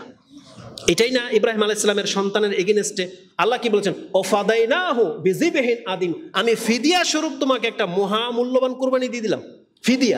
ফিদিয়া কখন হয়? মানে কাফফারা স্বরূপ হয়, যে তুমি এখন জরিমানা পাইবে, এটা এখন কাফফারা হলো এটা। তার মানে কাফফারা দিলে জরিমানা মাফ হয়ে যায়। আল্লাহ বলেছেন তোমার এই বাচ্চার প্রাণ বেঁচে যাবে এই পশুর কুরবানির মাধ্যমে। তার মানে আল্লাহ আমাদের রক্তকে হেফাজত করার জন্য তিনি এই পশু সৃষ্টি করেছেন। এবং মুসলিমদের রক্ত কত মূল্যবান আল্লাহর কাছে। একটা হাদিসে তো এটা রয়েছে, আমি হাদিসের নাম্বারটা আপনাকে হয়তো এখন বলতে পারবো না, যে রাসূল বলেছেন পুরো পৃথিবীর মানুষ এবং জিন যদি এক হয়ে কোনো একজন মুসলিমকে হত্যা করে, এই একজন মুসলিমের হত্যার মধ্যে জড়িত ছিল কারা? সমস্ত মানব জাতি এবং সমস্ত জিন। আল্লাহর বিধান হলো এই একজন মুসলিমের রক্তের কারণে আল্লাহ সমস্ত মানুষ সমস্ত জিনকে আল্লাহ জাহান্নামে ফেলে দিবে। একটা মুসলিমের রক্তের এত মান। কোরআনে আল্লাহ সুবহানাহু ওয়া তাআলা যেটা বলেছেন, যেটা সূরা নিসার 93 নম্বর আয়াতে আপনি পেয়ে যাবেন, আল্লাহ বলেছেন ওমা ইয়াকতুল মুমিনান মুতাআম্মিদান, যেই ব্যক্তি ইচ্ছাকৃতভাবে কোনো একজন মুসলিমকে যদি হত্যা করে, ফাজাযাউহু জাহান্নাম, আল্লাহ প্রথমে ডিক্লেয়ার করে দিয়েছে তার জায়গা হলো জাহান্নাম, সেই ব্যক্তি জাহান্নামে যাবে। ফাজাযাউহু জাহান্নামা খালিদান ফিহা, সেখানে সে অনন্তকাল সেখানে সে থাকবে জাহান্নামে। ওয়াগাদিবা আল্লাহু আলাই, আল্লাহর গজব তার উপরে, ওয়া লানাহু, আল্লাহর রহমত থেকে সে বঞ্চিত, কারণ আল্লাহর লানত পড়ে যাবে তার উপরে। এবং আল্লাহ সুবহানাহু ওয়া তাআলা বলেছেন ওয়া আদ্দা লাহুম আযাবান আযীমা, এবং আমি তার জন্য খুব যন্ত্রণাদায়ক শাস্তি প্রস্তুত করে রেখেছি। তাহলে একজন মুসলিমকে যে ব্যক্তি হত্যা করবে, তাহলে তার এত বড় পাপ আল্লাহ সুবহানাহু ওয়া তাআলা তার বিধানের মধ্যে রেখেছেন। মুহাম্মদুর রাসূলুল্লাহ সাল্লাল্লাহু আলাইহি ওয়াসাল্লাম তিনি বিদায় হজের ভাষণে এই কথা বলেছিলেন যে তোমরা কি মনে করো আমি আজকে তোমাদেরকে রেখে গেলাম, আমার পরে কি তোমরা কাফের হয়ে যাবে? আমার পরে কি তোমরা মুখ ফিরিয়ে নিবে? কিভাবে? একে অপরকে হত্যা করার মাধ্যমে। এটা রাসূল সাল্লাল্লাহু সাহাবীদেরকে বলেছিলেন যে তোমরা কি আমার পরে মুখ ফিরিয়ে নিবে? তোমরা কি তোমাদের মুসলিম ভাইদেরকে একে অপরে হত্যা করবে? ওয়াদা নিয়েছিলেন, যে তারা বলছেন না আমরা এটা করবো না। রাসূল সাল্লাল্লাহু বলেছিলেন আইয়ু ইয়াউমিন হাযা আইয়ু বালাদিন হাযা আইয়ু শাহরিন হাযা, এটা কোন মাস, কোন দিন, কোন জায়গা? এটা রাসূল সাল্লাল্লাহুকে বলা হয়েছিল, আল্লাহ এবং তার রাসূল ভালো জানে। রাসূল বলেছেন আলাইসা জিল হিজ্জা আলাইসা বালদা আলাইসা ইয়াউমুন নাহার, তখন বলছেন নাম, এটা হচ্ছে হজের মাস, এটা হলো মক্কা নগরী, এটা হলো জিলহজ মাসের 10 তারিখ, যেটা সবচেয়ে সম্মানিত দিন। রাসূল বলেছেন এটা যেমন সম্মানিত, এই মক্কার ঘর যেমন সম্মানিত, এই আল্লাহর এরিয়ায় মক্কা নগরী যেমন সম্মানিত, আল্লাহর বাইতুল্লাহ ঘর যেমন সম্মানিত, ইন্না দিমাআকুম ওয়া আমওয়ালুকুম ওয়া আরাদাকুম হারামুন আলাইকুম কা হুরমাতি ইয়াউমিকুম হাযা ওয়া ফি শাহরিকুম হাযা ওয়া ফি বালাদিকুম হাযা। একজন মুসলিমের জীবন, একজন মুসলিমের সম্পত্তি, একজন মুসলিমের ইজ্জত, এই মক্কা নগরী বা আল্লাহর ঘর কাবা ঘর যত সম্মানিত, একজন মুসলিমের রক্ত তত সম্মানিত। এটা আমাদেরকে শিক্ষা দেওয়া হয়েছে। কোনো ব্যক্তি কোনো মুসলিমকে হত্যা করলে এটার মানে পরিণামটা কত খারাপ হবে সেটা আমি দেখাতে চাচ্ছি। তা আমি যেটা আমার মূল দিক নির্দেশনা সেটা হলো, তা আল্লাহর কাছে মানুষের রক্ত হচ্ছে এত দামি। আল্লাহ মানুষের রক্তকে হেফাজত করার জন্য কি বললাম, পশু সৃষ্টি করেছেন, যে মানুষের বদলে পশুকে হত্যা করা হবে, কিন্তু কোনো মানুষকে হত্যা করা হবে না। সেই আল্লাহ সুবহানাহু ওয়া তাআলা যখন আমাদের উপরে জিহাদ ফরজ করেছেন, উদ্দেশ্য ছাড়াই, উদ্দেশ্য ছিল কি উদ্দেশ্য, আমি দুইটা আয়াত শুধু আমি আপনাকে বলবো, যে আজকে মুসলিমরা যে জিহাদ ছেড়ে দিয়েছি, কেন, আমরা কি হারালাম, আল্লাহ কি চেয়েছিলেন। আজকে যেগুলো আমাদেরকে দেখতে হচ্ছে, মায়ানমারে মুসলিমদেরকে বিতাড়িত করা হলো মার খায়ে, এবং অসংখ্য ক্ষয়ক্ষতি করেছে। ফিলিস্তিনে করা হচ্ছে, ইন্ডিয়াতে প্রায় মুসলিমদেরকে আঘাত করা হয়, চায়নাতে আঘাত করা হয়। এটা কেন হয়েছে? এই আমাদের মূল একটা কাজ ছেড়ে দেওয়ার কারণে। এটা হচ্ছে আমাদের মূল। আল্লাহ সুবহানাহু ওয়া তাআলা এটা আমাদেরকে সর্বোচ্চ একটা সীমা দিয়েছিল, যে তোমাদের যখন দেয়ালে পিঠ থেকে যাবে তখন তোমরা এটা ব্যবহার করবে। কিন্তু আল্লাহ প্রথমেই বলে নাই, কিন্তু এটা আমাকে দিয়েছিল আমাদেরকে, যেটা ব্যবহার তোমরা করবা, কিন্তু আমরা এটার ব্যবহার ছেড়ে দিয়েছি। এটা অগেজ হয়ে গেছে, ঝংকার পড়ে গেছে, এখন আর কাজে লাগে না। আল্লাহ সুবহানাহু ওয়া তাআলা কেন আমাদের উপরে জিহাদ ফরজ করেছিলেন, আমি দুইটা আয়াত আপনার কাছে বলবো। একটা আয়াত হচ্ছে সূরা আলে ইমরান, যেটা আপনি 139 থেকে 141 পেয়ে যাবেন। প্রথমে আল্লাহ আমাদেরকে এটা জানিয়েছেন, ওয়ালা তাহিনু ওয়ালা তাহজানু ওয়া আনতুমুল আলাউনা ইন কুনতুম মুমিনিন। তোমরা দুঃখিত হয়েও না, তোমরা দুর্বল হয়ে পড়ো না, তোমরাই মর্যাদাবান থাকবে, এই পৃথিবীতে সবার উপরে থাকবে, তবে শর্ত হলো যদি তোমরা মুমিন হও। আল্লাহ বলেছেন আমাদেরকে, যদি তোমরা মুমিন হও তোমরাই উপরে থাকবে, তোমাদেরকে আজকে মারবে, কালকে আবার তোমরা তাদেরকে মারতে পারবা, তোমরাই যদি মুমিন হও, এটা শর্ত। তারপরে আল্লাহ সুবহানাহু ওয়া তাআলা বলেছেন, ইয়ামসাসকুম কারহুন ফাকাদ মাসাল কাওমাল কারহু মিসলু। তোমাদের যুদ্ধের মাধ্যমে যে ক্ষয়ক্ষতি হয়, তোমরা কি ভেবেছো শুধু তোমাদের গায়ে আঘাত লাগলো, তাদের গায়ে আঘাত লাগে না, বরং তাদেরও সমানভাবে ক্ষতিগ্রস্ত হয়। আজকে যদি ধরেন ইসরায়েলের কথাই ধরেন, ইসরায়েল যত বোম ফুটাচ্ছে, যত অস্ত্র, যত টেকনোলজি ব্যবহার করতেছে, আমাদের যদি তা থাকতো, তাহলে যত ক্ষয়ক্ষতি মুসলিমদের হয়েছে তার সমপরিমাণ ক্ষয়ক্ষতি কি ইহুদিদের হতো না? হতো। কিন্তু আমাদের এগুলো কই? আজকে আমরা কেন ওদেরকে ক্ষতি করতে পারলাম না?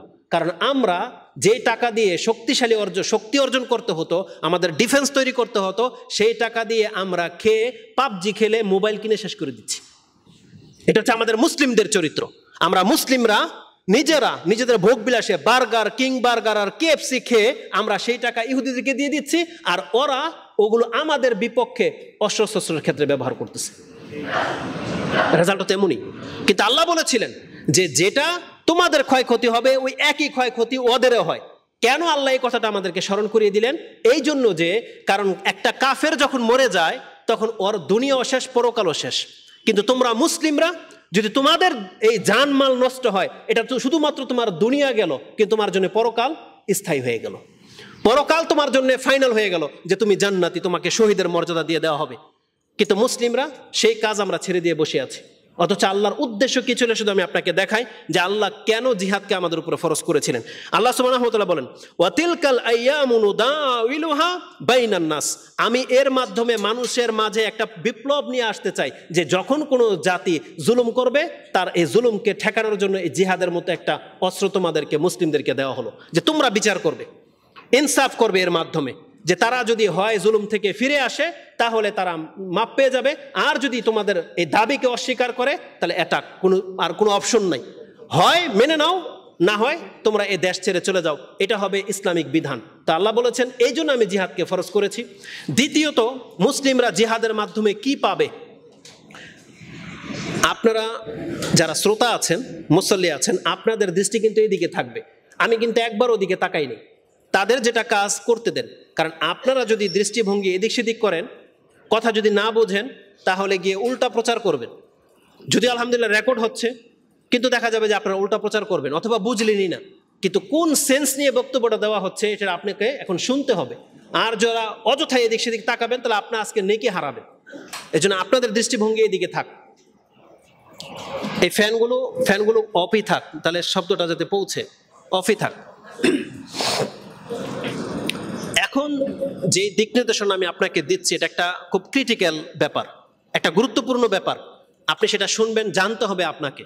আল্লাহ সুবহানাহু ওয়া তাআলার কাছে আগেই বলেছি যে রক্ত অনেক দাম। আল্লাহ সুবহানাহু ওয়া তাআলা ইচ্ছা করে কোনো মানুষকে মেরে দিতে বলে নাই। আল্লাহর কাছে অনেক মূল্য একটা মুসলিমের রক্ত, ওই হাদিস আমি আপনাকে শুনিয়েছি। তারপর আল্লাহ সুবহানাহু ওয়া তাআলা মুসলিমদেরকে জিহাদ ফরজ করেছেন, সেটা ইসলাম শক্তিশালী হওয়ার অনেক পরে। কিন্তু আল্লাহ সুবহানাহু ওয়া তাআলা প্রথম দিন থেকে জিহাদ করতে বলেন নাই মুহাম্মদ সাল্লাল্লাহু আলাইহি ওয়াসাল্লামকে। 13 বছর তাকে আঘাত করা হয়েছে, 13 বছর। আবু বকর সিদ্দিক রাদিয়াল্লাহু তাআলা আনহুর মতন ব্যক্তিকে পর্যন্ত পিটিয়েছে, বেলাল রাদিয়াল্লাহু তাআলা আনহুর উপর অত্যাচার করেছে। তারপর আল্লাহ কোনো ফয়সালা দেননি। 13 বছর পরে গিয়ে যখন দেখলো যে না, এদের এই জুলুম থামে না, আমি রাষ্ট্র ছেড়ে দিলাম, আমার জন্মভূমি ছেড়ে দিলাম, তারপরও তারা উদ্যুক্ত হয়েছে মদিনায় এসে আমাকে মেরে দেবে, তখন আল্লাহ বলেছেন আপনার উপরে জিহাদ ফরজ করে দেওয়া হলো, এখন আপনি পাল্টা জবাব দিতে পারেন। তো এটা গেল একটা সিচুয়েশন। আল্লাহ সুবহানাহু ওয়া তাআলা আমাদেরকে যেই জিনিসগুলো জানিয়েছেন সেটা শুধু তুলে ধরা ছিল হচ্ছে আজকে আমার দৃষ্টিভঙ্গি। সেটা কি?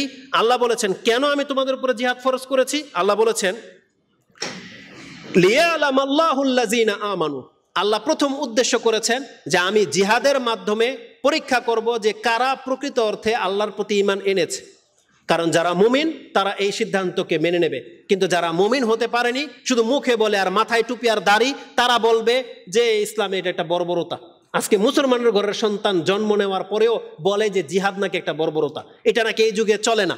যারা এরকম মন্তব্য করে, আল্লাহ প্রথম বলেছেন আমি জিহাদ শব্দটা দিয়ে এটা পরীক্ষা করার জন্য তোমাদেরকে বিধান দিলাম যে কে তোমাদের মধ্যে মুমিন। যারা মুমিন তারা অন্তর থেকে মেনে নেবে। জিহাদ শব্দ শুনলেই যে আপনি মাঠে নেমে যাবেন ওটা তো বলা হচ্ছে না। কিন্তু আমি যদি নামাজ নিয়ে কথা বলি, তাহলে আপনি কি নামাজ পড়বেন না সিদ্ধান্ত নেন না? কিন্তু নামাজের ওয়াক্ত না হলেই কি আপনি নামাজ পড়বেন তখন? আমি যদি এখন হজের কথা বলি, আলোচনা করি, তার মানে কি এটা অর্থ দাঁড়াবে যে কালকে আপনি হজে চলে যাবেন? এটা দাঁড়াবে না। যখন আমাকে ইবাদতের গুরুত্ব নিয়ে কথা বলতে হবে, আমি রমজান মাসের সিয়াম নিয়ে যখন কথা বলবো, আর আজকে আপনি গুরুত্ব বুঝলেন আর কালকে আপনি ফরজ সিয়াম রাখতে পারবেন? পারবেন না। আপনার জন্য কি করতে হবে? অপেক্ষা করতে হবে রমজান মাস আসা পর্যন্ত। তা আজকে আপনি জিহাদের গুরুত্বটা জেনে নেন, যেই দিন সময় আসবে আপনি সেই দিন প্রয়োগ করবেন। তার মানে কালকে আপনি জিহাদের মাঠে নামার জন্য আপনাকে ডাকা হচ্ছে না, কিন্তু ইসলামের একটা বিধান আপনার কাছে তুলে ধরা হচ্ছে। সেটা কি? আল্লাহ বলেছেন লিয়ালামাল্লাহুল্লাযিনা আমানু, আমি এর মাধ্যমে কারা মুমিন এটা পরীক্ষা করতে চেয়েছি। এটা হলো জিহাদ ফরজ হওয়ার প্রথম কারণ। আল্লাহ বলেছেন এর মাধ্যমে আমি মুমিন পরীক্ষা করব। দ্বিতীয় কারণ কি?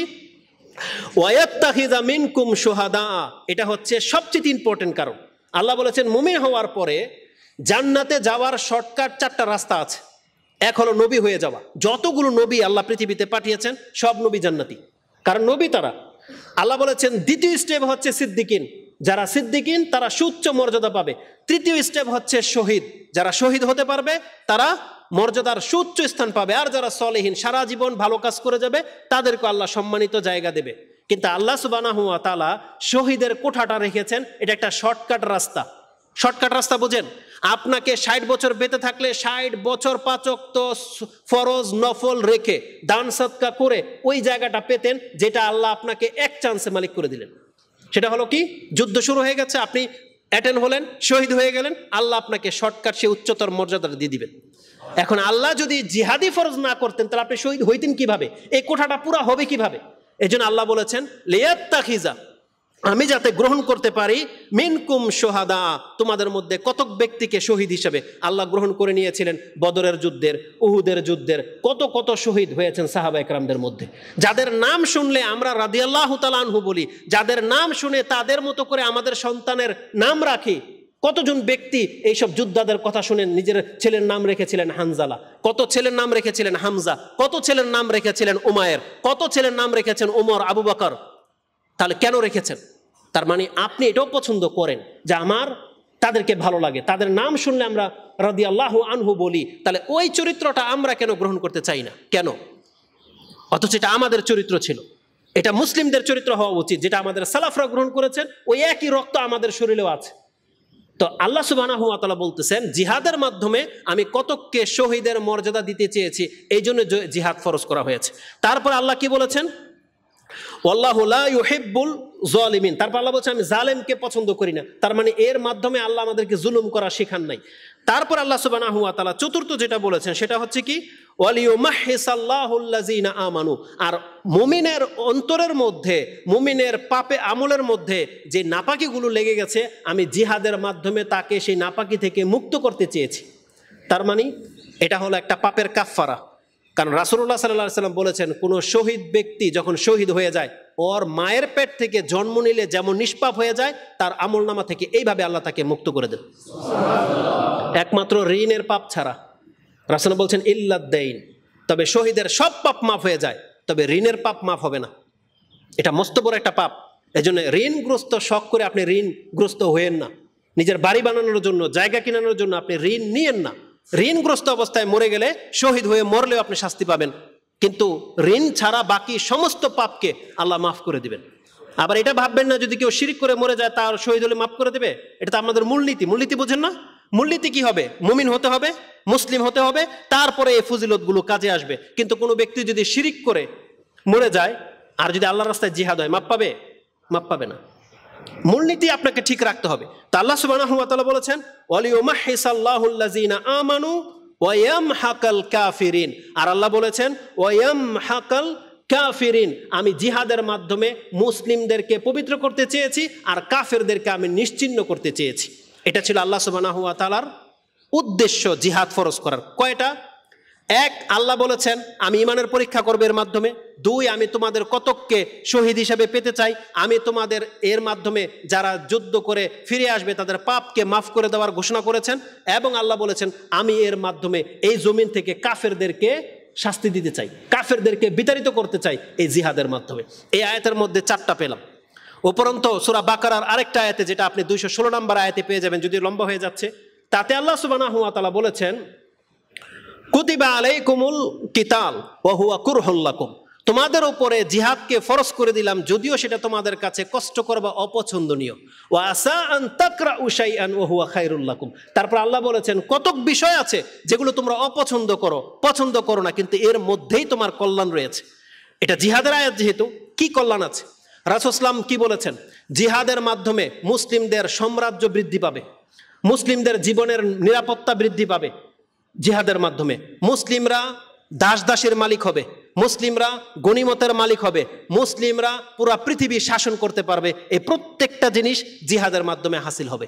কিন্তু জিহাদ নাই, আমাদের এগুলো সব মাহরুম। আজকে পৃথিবীতে দাস দাসী নাই, আপনি গনিমতের মাল পাচ্ছেন না, আজকে আপনাকে যাকাতের টাকা পর্যন্ত দেওয়া হয় না। কিন্তু জিহাদ থাকলে কাফেরদের সম্পত্তি আপনার ঘর পর্যন্ত পৌঁছত। কেন এই কথাটা আজকে বললাম? দুঃখের সাথে বলতেছি। গত কয়েকদিন আগে একটা ভিডিও ক্লিপ দেখেছি, ফেনীতে বলেন, শুধু ফেনীর নাম কেন নেব, বাংলার জমিনের এমন বহু চিত্র আছে, কিছু নাদান মুসলিম আছে, অজ্ঞ মুসলিম আছে, আমরা বলতে চাই তাদেরকে। তারা বলে একই দেয়াল, এত বড় একটা মসজিদ, তার পাশে একটা এত বড় একটা মন্দির। গর্বের সাথে বলতেছে যে মুসলিমদের নামাজের যে লিস্ট, এটা মন্দিরে তারা রেখেছে। তারা জানে যে আমাদের আজান এবং নামাজের ওয়াক্ত কখন, ওই সময় তারা পূজা করে না। আর তারা এই মুসলিমরা নামাজ পড়ে বাহবা দিচ্ছে যে আমাদের সমাজ কতটা শান্তি শৃঙ্খলার মধ্যে আমরা আছি, আমরা হিন্দু মুসলিম এক সমান নিয়ে চলতেছি। আপনার বিদ্যাও নাই, বুদ্ধিও নাই, আপনি মুসলিম নামের কলঙ্ক। এটা আমি বলতেছি ছোট হিসাবে। রাষ্ট্র কোন দিকে যাবে এটা আমার দেখার বিষয় না, কিন্তু আমাদের ধর্মের যে কথাগুলো বলতেছে, সেটা মুহাম্মদুর রাসূলুল্লাহ সাল্লাল্লাহু আলাইহি ওয়াসাল্লামের চরিত্রের মধ্যে কি ওটা দেখাতে পারবেন? আরে মুহাম্মদ সাল্লাল্লাহু আলাইহি ওয়াসাল্লামকে তো এই কথাই বলা হয়েছিল মক্কার মুশরিকদের পক্ষ থেকে, যে আসেন একদিন আপনি মক্কার ঘরে ইবাদত করেন, একদিন আমাদেরকে পূজা করার জন্য ছেড়ে দেন। আল্লাহ কোরআনের আয়াত নাজিল করে জানিয়ে দিয়েছেন কি, ইয়া কুল ইয়া আইয়ুহাল কাফিরুন লা আবুদু মা তা'বুদুন, হে কাফের সম্প্রদায়, আমরা যে রবের ইবাদত করি তোদের সেই ইবাদতের আমরা হকদার না, আর আমরা যার ইবাদত করি তোরাও তার ইবাদতকারী না। অথচ একই ঘরে পূজাও চলবে, নামাজও চলবে। এটা ইসলাম ধর্ম নয়। এটা শিখেছেন আপনি ইন্ডিয়ার ফিল্ম স্টারদের কাছ থেকে। ওই নামধারী কিছু মুসলমান যারা অভিনয় করে তাদেরকে আপনি দেখতে পাবেন মাথায় টুপিও পরে, আবার মন্দিরে গিয়ে পূজাও করে। এটা তাদের কাছ থেকে শিখেছেন, কিন্তু ইসলাম এটা আমাদেরকে শেখায় নাই।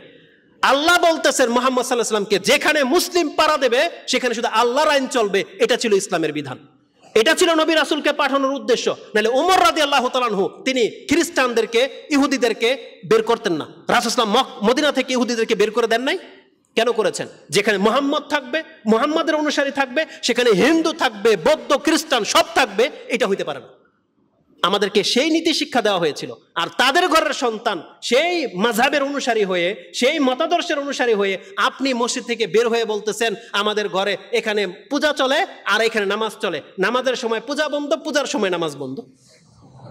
এটা ধর্ম নাঙ্গলবন, সাবদি, নারায়ণগঞ্জের প্রায় জায়গাতে আমি নিজের চোখে দেখেছি রক্তক্ষরণ হয় আমাদের, যখন একটা মসজিদের পাশে মন্দির। কেন? মুসলমানদের টাকা কি হয়েছে? মুসলিমরা কেন পারলো না তাদের 90% মানুষ মুসলিম হওয়ার পরে যে মন্দির আমরা ভেঙে দিতে বলতেছি না, তাদেরকে সেপারেট করে দিতে, তোমরা তোমাদের এরিয়া চলে যাও, তাদের সাথে মিলেমিশে বসবাস করতে হবে। এটা ইসলাম কোথায় শিখাইছে?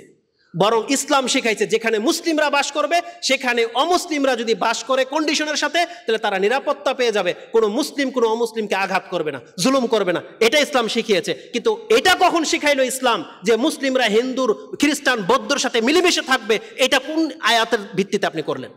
কোন হাদিসের ভিত্তিতে? এটা কি করে আপনি প্রচার করেন? আল্লাহর কাছে কি জবাব দিবেন আপনি? বরং আল্লাহ সুবহানাহু ওয়া তাআলা মন্দির আর মসজিদ কোনোদিন এক জায়গায় থাকে না, নাইলে আল্লাহ সুবহানাহু ওয়া তাআলা কাবা ঘরের মন্দিরগুলোকে ভাঙতে বলতেন না, কিন্তু রাসূল সাল্লাল্লাহু আলাইহি ওয়াসাল্লাম কি রেখেছিলেন একটাও? তাহলে মুসলিমরা কোন চরিত্র থেকে এটা শিখলো? এটা সম্প্রীতি নয়, বরং সম্প্রীতি হলো আমাদের রাষ্ট্রে ইসলাম চলবে, হিন্দুরা যদি বসবাস করতে চায় কন্ডিশনের সাথে, আমরা তাদের উপর জুলুম করতে পারবো না, আমরা তাদেরকে উপকার করব, হেল্প করব বিপদে পড়ে গেলে, কিন্তু ওদের পূজাতে আমরা অংশ নিতে পারি না, এবং ওদের জন্য আলাদা এরিয়া করে দিতে হবে যে তোমরা এই এরিয়ার ভিতরে বাইরে বেরোতে পারবে না। সৌদি আরবে কি হিন্দু নাই? কিন্তু কোন একটা হিন্দুর ক্ষমতা আছে পূজা করার? বলেন না কেন আছে কোনো ক্ষমতা? বরং আমি দেখেছি একটা ভিডিও ক্লিপে বাহরাইন অথবা কুয়েতের একটা মানে মহিলা কিন্তু মুসলিম, সে একটা হাইপার মার্কেটের শেলফের মধ্যে মন্দির মূর্তি দেখে তিনি এটাকে আসার দিয়ে তাওয়াক্কাই করে না যে আমার কি হবে, সে প্রত্যেকটা মূর্তি ভেঙে ফেলেছিল এবং বলেছিল হাজা বিলাদুল মুসলিমিন, এটা মুসলিমদের রাষ্ট্র, তোর ক্ষমতা কি করে হলো তুই হাইপার মার্কেটের মধ্যে এভাবে তুই মূর্তি বিক্রি করবি? এটা না মুসলিম। আমরা এমন মুসলিম চাচ্ছি, কিন্তু আজকে মুসলিম হয়ে আপনি মন্দির উদ্বোধন করে দিবেন, পূজাতে আপনি অংশ নিবেন, সেখানে গিয়ে আপনি মাথা ঠকাবেন, তারপরে আপনি মুসলিম না, এটা মুসলিম না। আপনার কারণে আমরা মার খাচ্ছি আজকে, আপনার মতো মুসলিমের কারণে আজকে আমরা মার খাচ্ছি। ফিলিস্তিন যদি মার খাচ্ছে তাহলে ইহুদিদের সাথে মিলেমিশে থাকার কারণে মার খাচ্ছে, কারণ ওদের চরিত্র, চালচলন, গেট আপ সবকিছু ইহুদিদের মতো, যেটা আল্লাহ আমাদেরকে শেখায় নাই। আল্লাহ বলেছেন না, মুসলিম মুসলিমের মতো থাকবে। আমরা যদি হক পথে থেকেও যদি মার খাই, তো এটা আল্লাহর পক্ষ থেকে একটা নেয়ামত হবে, আল্লাহ আমাদেরকে পাপের কাফারা হিসাবে জান্নাত দিয়ে দিবেন, জুলমের শিকার হইলাম। কিন্তু আমরা নিজেদের পাপের কারণে যদি মার খাই, না আল্লাহর কাছে আমরা এখন বলার মুখ রাখি, আর না আমরা জাতিকে ডাকতে পারি যে মুসলিমরা তোমরা আমরা কেউ না, আমাদেরকে হেফাজত করো। আজকে বাংলার মুসলিমরা যদি ইসলামের উপরে না থাকি আর যখন মার খাই, তখন সৌদি আরবকে যদি বলি আপনারা মুখ বন্ধ করে রেখেছেন কেন, এই যে হিন্দুরা ইহুদিরা আমাদেরকে মারতেছে, বাঁচান না কেন, এটা টিকবে কথা? তখন টিকবে না। আগে আমাদেরকে মুসলিম হতে হবে, তারপরে পাশের মুসলিম ভাইদেরকে সাহায্যের জন্য ডাকতে হবে। উপরন্ত আমাদের বাংলা গ্যাঞ্জাম লেগে যায়, মায়ানমারের জন্য না তো মুসলিম ভাই হিসেবে বাংলাদেশকে পেয়ে গেছে, বাংলাদেশ কার কাছে যাবে? কার কাছে যাবে? এই জন্য এখনো সময় আছে, আমাদের বাংলার মুসলিমদেরকে উত্তম চরিত্রের হতে হবে, আল্লাহর গোলাম হতে হবে, আল্লাহকে শক্ত করে ধারণ করতে হবে, তাহলে হয়তো আল্লাহ সুবহানাহু ওয়া তাআলা আমাদেরকে টিকিয়ে রাখবে, তাহলে হয়তো টিকিয়ে রাখবেন। আমি আপনাকে দেখাতে চেয়েছিলাম, অনেকগুলো কথা ছিল যে আল্লাহ সুবহানাহু ওয়া তাআলা আমাদের উপরে যা কিছু সৃষ্টি করেছেন, বিধান জারি করেছেন, আল্লাহর একটা উদ্দেশ্য আছে। আল্লাহ আমাদেরকে নাজেহাল করার জন্য বিধান নাজিল করে নাই। আপনি যেহেতু নিজে স্বীকার করতেছেন কোরআন সত্য, কোরআনের প্রত্যেকটা বিধান হক, তাহলে জেনে নেন কোরআনের একটা বিধানের মধ্যে জিহাদও আছে, কোরআনের একটা বিধানের মধ্যে কিভাবে শত্রুকে মোকাবেলা করতে হয়, কিভাবে অমুসলিমদের সাথে ডিল করতে হয়, এটাও কিন্তু শেখানো আছে। তাহলে আমাদেরকে কেন আপনি প্রশ্ন করেন যে আমাদের কলিং হিন্দু, এখন এত গাঢ় সম্পর্ক, এখন ওদের পূজাতে আমাকে লাড্ডু দিছে, আমি কি লাড্ডু খেতে পারবো কি পারবো না? আপনি মুসলিম হয়ে এই প্রশ্ন আমাকে একটা হুজুরকে কেন করেন? আপনি আপনার ধর্ম বোঝেন না?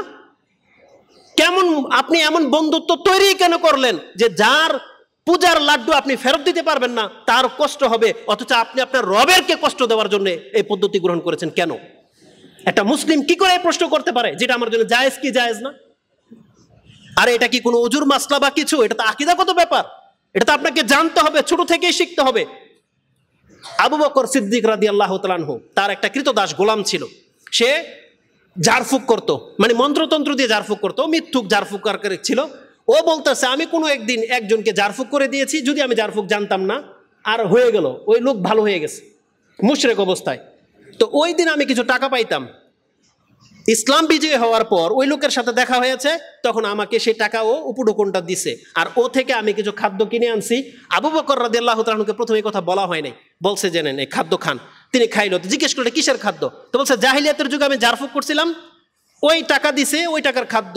আবু বকর সিদ্দিক রাদিয়াল্লাহু তাআলা আনহু, আল্লাহ তাকে রহম করুক, আল্লাহ তাকে আমাদের জন্য উত্তম আইডিয়াল ব্যক্তি বানাক, আবু বকর রাদিয়াল্লাহু তাআলা আনহু মুখের ভিতরে হাত ঢুকিয়ে দিয়ে পেটে যত খাদ্য ছিল সব বমি করে ফেলে দিয়েছে, সব বমি করে ফেলে দিয়েছে। বলছে আবু বকরের পেটের মধ্যে হারাম থাকবে এটা কোনোদিন হতে পারে না। আর আজকে আমরা তার ঘরের সন্তান হয়ে আমরা পূজার লাড্ডু খাবো কি খাবো না, আপনি অপশন দেন যে যদি আমি ফেরত দিতে সে রাগ করবে। এটা কেমন, মানে মুসলিমদেরকে আমরা কি বুঝাবো? আপনাকে আমাদের এটা আল্লাহর জন্য আপনাদেরকে বলতেছি, মুসলিমদেরকে ইসলাম শিখতে হবে। আপনি আপনার ধর্ম শিখেন, কোরআন হাদিসের দিকে ফিরে আসেন, আপনি যে কোনো বিদ্যা বুদ্ধি অর্জন করে নেন, সাথে আপনি আপনার রবের বিধানটাকে একটু শিখেন, আপনি আপনার দিক নির্দেশনা পেয়ে যাবেন। আকুলু লিকাউলি হাযা আস্তাগফিরুল্লাহ লি ওয়া লাকুম ওয়া লিসাইরিল মুসলিমিন ফাস্তাগফিরু ইন্নাহু হুয়াল গফুরুর রাহিম। আলহামদুলিল্লাহি রাব্বিল আলামিন ওয়াসসালাতু ওয়াসসালামু আলা আশরাফিল আমবিয়া ওয়াল মুরসালিন নবিয়িনা মুহাম্মাদিন ওয়া আলা আলিহি ওয়া সাহবিহি আজমাইন ওয়া বাদ। 2 মিনিটের মধ্যে পুরো বক্তব্যের খোলাসাটা আমি আপনাকে করে দিই। বলেছিলাম যে আমাদেরকে উদ্দেশ্যমূলক কাজ করতে হবে, মানে মুহাম্মদুর রাসূলুল্লাহ সাল্লাল্লাহু আলাইহি ওয়াসাল্লামকে দিয়ে আল্লাহ যা কিছু করিয়েছেন উদ্দেশ্য ছিল, আল্লাহর প্রত্যেকটা বিধানে উদ্দেশ্য আছে। আজকে আমাদের ওই সমস্ত মুসলিম ভাইদেরকে নিয়ে আমি কথা বলতে চেয়েছিলাম। আপনি দেখতে পান কিছু মুসলিম সন্তান আছে, যুবকরা, যারা বক আর মাছরাঙ্গা পাখির মতো উৎপেতে বসে থাকে রাস্তার কিনারায়, মাঠে ঘাটে একটা ডিভাইস নিয়ে সে এমনভাবে তাক লাগিয়ে বসে আছে যেভাবে বক আর মাছরাঙ্গা প্রাণী বসে থাকে। আপনি বলেন তো দেখি, মাছরাঙ্গা বা বক যখন তাক লাগিয়ে পানিতে বসে থাকে এটা কি উদ্দেশ্যহীন না উদ্দেশ্যমূলক? উদ্দেশ্যমূলক। নাকি বক উদ্দেশ্যহীন বসে থাকে অযথাই? বক যেই জন্য উৎপেত বসে থাকে ওর বড় একটা উদ্দেশ্য আছে, এ দ্বারা উপকৃত হয়, ও আধার ধরতে পারে, ওর দ্বারা পেট ভরে। আপনি যে ডিভাইস নিয়ে রাস্তার কিনারায় যে বসে বসে গেমস খেলতেছেন, আপনার উদ্দেশ্য কি? আপনি যে টিকিট কেটে যে ক্রিকেট খেলা দেখতে গিয়েছেন, সারা দিন যে সেখানে বসে ক্রিকেট খেলা দেখেছেন, আপনার উদ্দেশ্যটা কি বলেন? বরং বর্তমানে এই ফিলিস্তিনের এই চিত্র দেখেও কি কোনো মুসলিমের অন্তর কি কাঁপার কথা নয়? কত শত বাড়িঘর ধ্বংস করে দেওয়া হয়েছে, কুলের বাচ্চা মাত্র জন্ম নিয়েছে সেই বাচ্চা পর্যন্ত বুবের আঘাতে ঝাঁঝরা হয়ে গেছে। তারপরে আপনি স্ট্যাটাস দিচ্ছেন ওই সাকিব হাসানকে নিয়ে আর মাহমুদুল্লাহ রিয়াদকে নিয়ে, আপনি সেগুলো নিয়ে পড়ে আছেন। তাহলে আমরা কাদেরকে নিয়ে আল্লাহর কাছে দোয়া করব? কাদেরকে নিয়ে? রাসূল ইসলামের নীতি হলো যখন কোনো জাতির মধ্যে পাপ বেড়ে যাবে, পাপীদের সংখ্যা বেড়ে যাবে, তখন মুসল্লিদের দোয়া আল্লাহ কবুল করবে না, মুসল্লিদের দোয়া তখন কবুল করা হবে না। এটা হচ্ছে আল্লাহ সুবহানাহু ওয়া তাআলার নীতি। আর আপনি এটাও ভাববেন না যে মসজিদের মধ্যে আপনার বাবা নামাজে আছে দেখা আর আপনাকে আল্লাহ মাফ করে দিবে, এটা ধার্মিকতা নয়। যেটা আজকে অধিকাংশ মুসলিমদের ঘরে দেখা যাচ্ছে যে আল্লাহ সুবহানাহু ওয়া তাআলার একজন বান্দা, আপনার দাদি পর্দা করে, সে তসবিহ নিয়ে ঘরের কোনায় বসে আছে, আপনার দাদা দাঁড়িয়ে রেখেছে, আর আপনি সমাজে বলে বেড়ান যে আমাদের ধার্মিক পরিবার। দাদা দাদির কারণে আপনার ধার্মিক পরিবার হয়ে যায় নাই, আপনাকে ধার্মিক হতে হবে। আমাদের প্রত্যেকটাকে ইসলাম পালন করতে হবে। আল্লাহ সুবহানাহু ওয়া তাআলা যেন আমাদেরকে বোঝার তৌফিক দান করে। তা আমাদের মুসলিম ভাইদেরকে আমরা বলবো আমাদের উদ্দেশ্য কি, আল্লাহ সুবহানাহু ওয়া তাআলা কিন্তু সেটা আমাদেরকে জানিয়ে দিয়েছেন। যেই সমস্ত কাফেরদের জীবন চরিত্র দেখে আপনি তাদের নীতি অবলম্বন করতে চাচ্ছেন, সেই ফেমাস ব্যক্তিদের আপনি জেনে নেন আল্লাহ বলেছেন তারা কিন্তু হক পথে নাই, তারা কিন্তু মরার পরে কিছু আল্লাহর কাছে পাবে না। ইয়ালামুনা যাহিরাম মিনাল হায়াতিদ দুনিয়া ওয়া হুম আনিল আখিরাতি হুম গাফিলুন। আল্লাহ বলেছেন এরা শুধু দুনিয়া বুঝে, পরকাল থেকে কিন্তু এরা গাফেল। কিন্তু আমি আর আপনি মুসলিমের সন্তান হয়ে যদি তাদের চরিত্র ফলো করি, তাহলে আমাদের রেজাল্টটা কি হবে? এর দ্বিতীয় দিক হলো, যারা নাচ গান করে, গান বাজনা করে, খেলতামশা করে, ও পরকাল হারিয়েছে কিন্তু দুনিয়া ও পেয়েছে। ধরেন দুনিয়া পেয়েছে, একটা তো পেল, আপনি কি পেলেন? যারা মাছ ধরে সারাদিন পর, ও পরকাল হারিয়েছে, নামাজ পড়ে নাই, মাছ ধরাই লিপ্ত, দুনিয়া অর্জন করেছে, পরকাল হারিয়েছে। আপনি মাছ ধরা দেখে আপনি কি হাসিল করেছেন বলেন? না আপনার পরকাল পেয়েছেন আর না আপনি দুনিয়া পেয়েছেন, আপনি কি পেলেন?